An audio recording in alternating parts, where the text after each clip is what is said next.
시간 베들레헴 에브라 사람들이라는 제목으로 하나님의 말씀을 증거하도록 하겠습니다. 제게 주어진 설교의 순서에 따라 제가 룻기를 가지고 몇 번의 설교를 하려고 합니다. 그래서 오늘은 룻기의 첫 번째 설교의 시간, 룻기 1장 1절에서 6절까지의 말씀을 증거하고자 합니다. 주보에는 5절까지로 안내되어 있습니다. 그러나 내용 전개상 6절까지 증거하는 것이 더 좋을 것 같아서 수정하게 되었습니다. 룻기 말씀을 들어가 보면 룻기는 한 가족을 소개함으로 이야기를 시작합니다. 오늘 본문 1절에서 첫 시작을 사사들이 치리하던 때에 라고 소개하고 있습니다. 시대적 배경이죠. 그리고 이때 그 땅에 흉년이 들었습니다. 흉년이 들었던 이유에 대해서 성경이 사사들이 치리하던 그 사사시대였기 때문에 그랬다고 증거하지는 않습니다. 다만 사사시대의 흉년이 찾아오자 유대 베들레헴에 있었던 한 가정이 모압 땅에 가서 살게 되었다라고 증거하고 있습니다. 유대 베들레헴에서 모압 땅으로 가서 살게 된 한 남자의 이름은 바로 엘리멜렉이었습니다. 그리고 그의 아내는 나오미이며 두 아들은 말론과 기럧이었습니다. 엘리멜렉이라는 이름은 하나님은 나의 왕이시다라는 뜻입니다. 그런데 그가 모압 땅에 간 것이 그의 이름과 정반대의 방향으로 하나님을 배반하고 또 믿음이 없는 행위라고 또 평가를 내리지는 않습니다.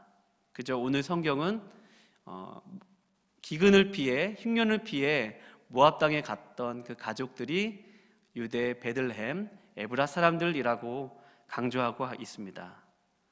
베들레헴은 빵집, 즉 곡간이라는 뜻입니다. 그래서 그 시대의 흉년이 얼마나 심각했던지 빵집에 빵이 없어진 것입니다. 그래서 한 가족의 가정이었던 엘리멜렉은 양식을 찾아 모압으로 갔습니다. 엘리멜렉의 심경이 어땠을까요? 가끔 텔레비전에서 보트 피플에 대한 영상을 보곤 합니다.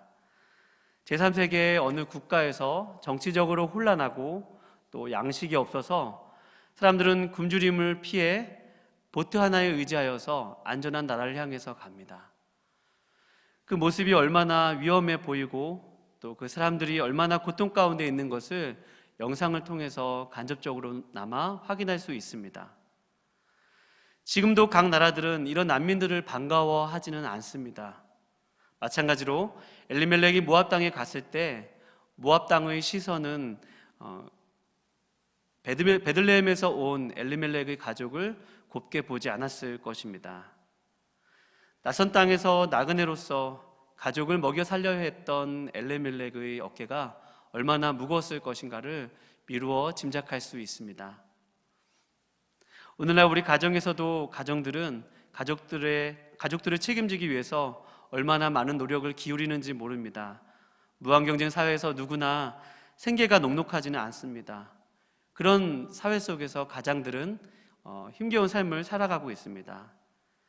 특별히 요즘과 같이 코로나19로 경제활동이 위축되어진 그런 상황 속에서 가장들의 어깨는 더욱 무거워질 수밖에 없습니다. 이런 가운데 우리는 엘리멜렉과 그의 가족들이 모압 땅에서 정말 잘 정착할 수 있을까 궁금해집니다. 오늘 본문 3절에 보면 나오미의 남편 엘리멜렉이 죽고 나오미와 또 두 아들이 남았다고 증거합니다. 한 아내의 남편, 두 아들의 아버지였던 엘리멜렉은 자신의 아내와 두 아들을 남겨둔 채 세상을 떠납니다. 여러분, 이 사실만 보아도 남겨진 사람들의 슬픔이 얼마나 컸는지 알 수 있습니다. 이제 그의 아내였던 나오미는 두 아들과 함께 남겨집니다. 그리고 낯선 모압 땅에서 나그네로 살아가야만 합니다. 엘리멜렉의 아내 나오미가 얼마나 기가 막혔을까요? 이제 낯선 땅에서 남편 없이 어떻게 살아가란 말인가? 내 인생은 도대체 왜 이렇게 꼬여만 가는 것이지? 내가 모압에 와서 이런 일이 생길 걸까? 나오미는 수없이 자신에게 찾아온 고난을 해석하고자 많은 질문들을 던졌을 것입니다. 나오미가 그토록 던졌을 질문에 성경은 오늘 본문에서 그 답을 주지 않고 있습니다. 성경을 읽는 우리도 도대체 왜 엘리멜렉이 죽었는지 이유들을 찾으려 합니다. 그러나 섣불리 결론을 짓기엔 성경적인 근거가 충분하지 않습니다. 다만 성경은 나오미가 남편 뒤에 남겨졌다고만 증거합니다. 나오미에게 남은 삶이 얼마나 힘들 것인가만을 미뤄 짐작할 수 있을 뿐입니다. 나오미는 여성들의 인권이 없는 그런 곳에서 가장으로 남게 되었습니다. 나오미는 이런 곳에서 남편 없이 살기에 안전에 대한 불안감을 떨치기는 쉽지 않았을 것입니다. 그래도 불행 중 다행인 것은 나오미에게는 두 아들이 남아 있습니다. 나오미는 남편을 잃고 두 아들을 보며 마음의 위안을 삼을 수 있었을 것입니다. 두 아들도 오늘 본문에 보면 모압 땅에서 정착하기 위해서 모압 여인을 아내로 맞이합니다. 그중 한 명은 오르바이고 다른 아내는 우리가 너무나 잘 아는 룻입니다. 그런데 4절 하반부와 5절에 오늘 성경 기막힌 사연을 증거합니다. 10년이라는 세월 후라고 증거하고 있는데, 이 10년이라는 세월이 이 가족이 모압 땅에 온 지 10년을 의미하는지, 또 결혼한 지 10년이 지난 후인지는 정확히 알 수 없으나, 그러나 오늘 본문 5절에 보면 말론과 기럧 두 사람이 다 죽고 그 여인은 나오미죠. 두 아들과 남편 뒤에 남았더라 라고만 증거합니다. 나오미의 인생이 얼마나 기막히고 또 기구한 인생인지 모릅니다. 나오미란 이름의 뜻은 나의 즐거운 자라는 뜻입니다. 그러나 나오미는 자신의 이름을 나오미라 부르는 것을 마치 모욕이라고 느낄 정도로 굉장히 비참한 상황 가운데 있습니다. 고통 가운데 있습니다. 누가 내 이름을 나오미라 지었어? 내가 무슨 죄를 지었기에 남편이 죽은 후에 나에게 이런 일이 또 찾아온 거야. 남편이 죽은 후에 내가 얼마나 수고했는데 나에게 이런 일이 찾아온 것이지? 라고 자신의 이름이 그렇게 지어진 것에 대해서 한탄했는지 모릅니다. 도대체 왜 내게 이런 일이 찾아온 것일까? 그런 수많은 질문만이 끊임없이 던져졌을 것입니다. 충신교회 여러분, 우리는 고통 가운데 있는 누군가를 보면 그들을 위로한다고 여러 말을 하기도 합니다. 특별히 저는 교구 목사로 신방을 하다 보면 슬픔을 당한 교우들을 가끔 대할 때가 있습니다. 그때 그분들에게 어떤 말씀으로 위로의 말씀을 전할지 인간적인 생각으로는 잘 판단이 서질 않습니다. 고난의 이유에 대해 신학적으로 성경적으로 말한다는 것이 어설퍼 보이기만 합니다. 그렇게 말하는 것이 정말 그 사람을 위한 길일까라는 생각을 하게 됩니다. 그리고 내가 내린 그런 성경적, 신학적 결론이 정확하지도 않다는 것을 깨닫게 됩니다.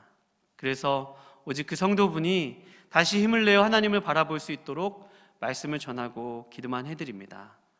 또 저는 그렇게 교구 사역을 하며 보고 배우게 되었습니다.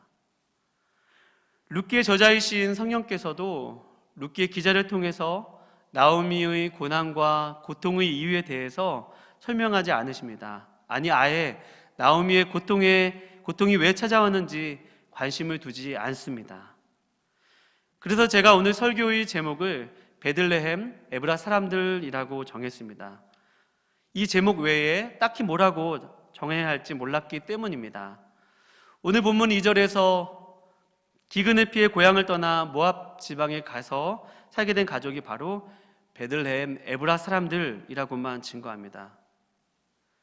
엘리멜렉이 고향을 떠나 그모스 우상을 섬기는 모압으로 갔기 때문에 그가 죽은 것이라고 성경은 증거하지 않습니다. 그가 믿음이 없기 때문에 하나님께서 엘리멜렉을 치신 것이라고 언급하지 않습니다. 엘리멜렉이 죽었을 때 나오미가 고향 베들레헴에 바로 돌아가지 않았기 때문에 그 두 아들이 죽은 것이라고 또한 성경은 증거하지 않습니다. 그냥 그들에 대해서 그들은 베들레헴 에브라 사람들이라고만 성경은 증거합니다. 훗날 베들레헴 에브라는 다윗이 태어나고 예수 그리스도까지 태어나신 것으로 봐서 굉장히 중요한 지명임을 알 수 있습니다. 그리고 그들은 분명 하나님을 믿는 사람들이었다는 것은 확인할 수 있습니다. 그렇다고 그것이 고난과 고통의 이유를 설명하는 데는 충분하지 않습니다. 그저 성경은 나오미가 왜 고통을 당했는지 시시비비를 가리는 데 관심이 없다는 것을 확인시켜 줄 뿐입니다.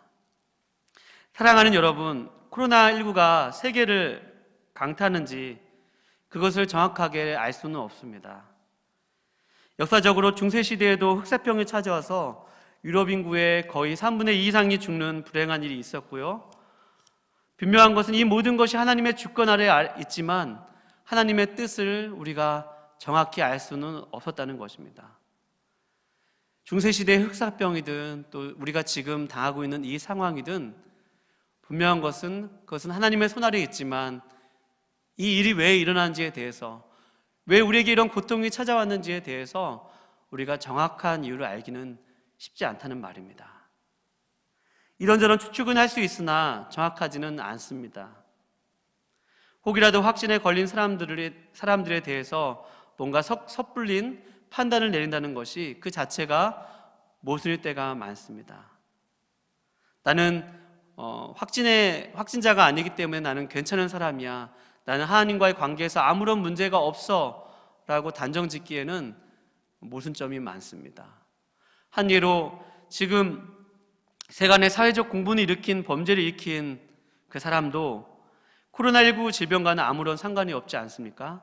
오히려 코로나가 걸리지 않았기 때문에 환경적으로 더 잔인하게 죄를 지을 수 있는 여건만 마련된 것 뿐이었습니다. 오늘날 우리 주변에는 수없이 많은 어려움을 당하고 고통을 당하는 이웃들이 있습니다. 마치 베들레헴 에브라 사람들과 같은 사람들이 있습니다. 그 사람들이 믿는 사람이건 또 믿지 않는 사람들이건 그 사람들에게 누구나 고통은 찾아오기 마련이고 또 어려운 일들은 찾아오기 마련입니다. 아마도 코로나19가 없어져도 우리들 대부분은 또 다른 고통 가운데 부딪히게 될 것입니다. 성경이 나오미의 기구하고 기막힌 인생에 대해 함부로 평가하지 않듯이 여러분과 저도 고통상하는 사람들에 대한 평가와 또 섣불린 그런 결론을 중지해야만 할 것입니다. 그리고 오히려 여러분과 저는 누군가 소외당하고 또 고통당하는 사람들을 위로하고 또 그들을 돕는 데 힘을 기울여야 할 것입니다. 그리고 기도해 주어야 할 것입니다.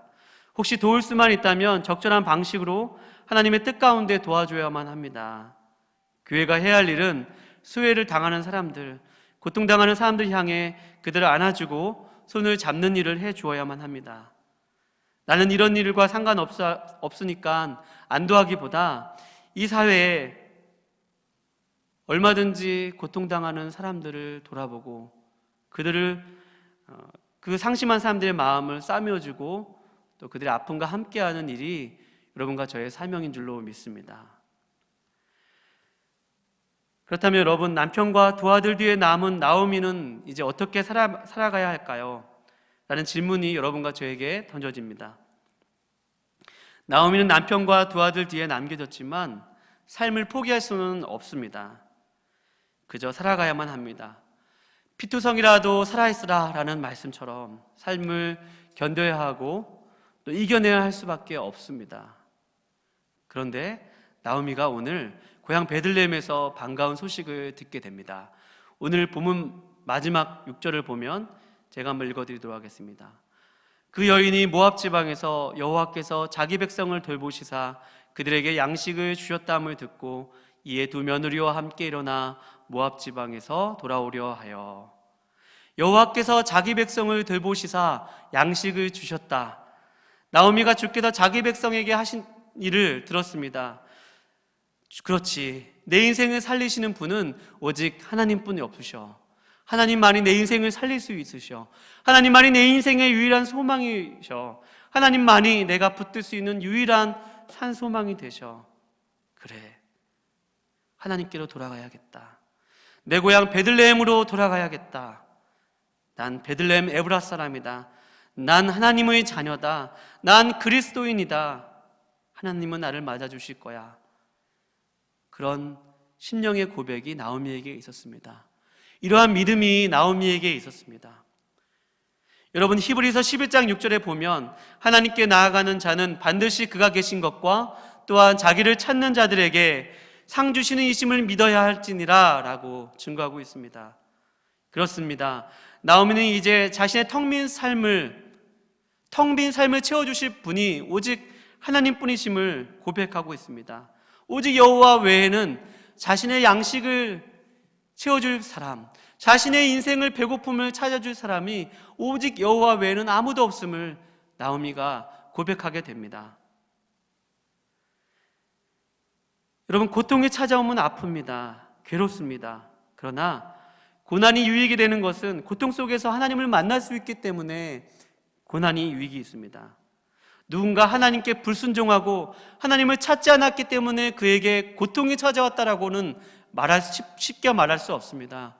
그러나 고통이 유익이 되는 것은 고통 가운데 우리가 하나님을 찾을 수 있고, 고통 가운데 주님은 우리에게 말씀하시기 때문에 고난이 우리에게 유익이 되는 것입니다. 사랑하는 여러분, 베들레헴은 빵집이라는 뜻이죠. 오늘 본문 6절의 말씀에 보면 여호와께서 그들의 백성을 생각하시사 양식, 히브리어로 레헴을 주셨습니다. 또 예수님께서 요한복음 6장에 나는 생명의 떡이라 라고 말씀하고 있습니다. 여러분과 저는 살아있는 양식인 생명의 떡이신 예수님께로 돌아가야만 합니다. 우리가 왜 이런 어려운 시기를 통과하고 있는지 그 이유에 대해서 분명히 알 수는 없습니다. 누구도 섣불리 결론을 지을 수는 없습니다. 그러나 분명한 것은 우리에게 진정한 산떡 되시고 진정한 양식 되시는 하나님 외에는 우리 인생에 아무런 소망도 없고 아무런 희망도 없으며 아무런 양식이 없음을 우리가 확인할 수 있습니다. 아무쪼록 사랑하는 귀한 충신교회 우리 성도님들, 룻기 말씀을 우리 상고하면서 또 계속되어지는 우리 예배 시간에 영상으로 들려지는 우리 목사님과 다른 우리 목사님들의 또 말씀을 통하여서 지금도 하나님께로 돌아오라, 베들레헴으로 돌아오라 라고 말씀하시는 그 말씀으로 하루하루 주님께로 돌아가실 수 있기를 거룩하신 주님의 이름으로 축원드립니다. 그렇게 이 시기를 보내실 수 있기를 다시 한번 주님의 이름으로 부탁을 드립니다. 기도하시겠습니다. 살아계신 하나님 아버지, 그렇습니다. 성경이 나오미의 인생에 대해서 그가 왜 그런 고난과 고통을 만난지에 대해서 침묵을 지키듯이 하나님, 저희들 나 자신의 고통과 또 누군가의 고통에 대해서 섣불리 결론 짓는 그러한 실수들을 하지 않게 하여 주시옵소서. 그보다 우리가 지금 고통 가운데 있는 우리의 현실 가운데 하나님의 음성을 귀담아 듣고 또 하나님께로 돌아가며 우리의 삶의 유일하게 우리의 삶을 채워주시는 분이 하나님이심을 믿고 하나님께로 돌아갈 수 있는 우리 모두가 될 수 있도록 주님 도와주시옵소서. 하나님께서 나오미의 인생을 회복시켜 주셨듯이 우리의 삶도 또 이 상황도 다시금 회복시켜 주실 것이라는 믿음을 가지고 오늘도 우리의 일상을 꿋꿋하게 또 용기 있게 담대하게 살아갈 수 있도록 주님 도와주시옵소서. 감사해 드리며 거룩하신 예수님의 이름으로 기도를 드립니다. 아멘.